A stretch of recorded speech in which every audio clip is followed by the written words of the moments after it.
Jaa. Ja vähän nenä oikealle. Oikein pohja läpi, et se ei kaadu sun jalan päälle. Teet ympyrän siihen, että saat korjattua sen pois sieltä oikean jalan päältä. Ajattelet jopa loivaa avoa oikealle. Oikea käsi oikealle alas. Et tuo kaula yli sitä.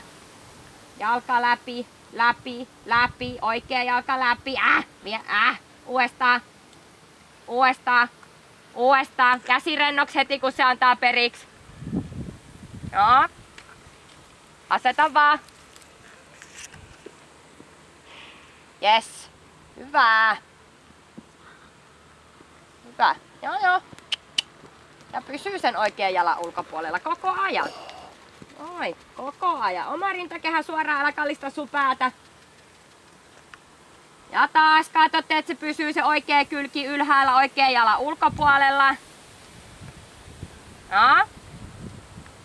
Ja taas irrotat se oikean suupieleen, rento, pehmeä, pyöreä.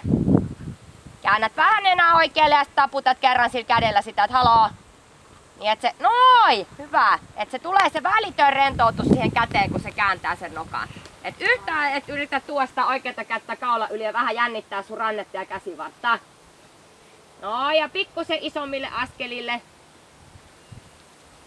Ihan vaan ajattelet, et ees pyydä, ajattelet vaan, että se ravais vähän isommilla. Hyvä. Hyvä. Jaa. Hyvä. Hyvä. Just. Ja taas oikea jalka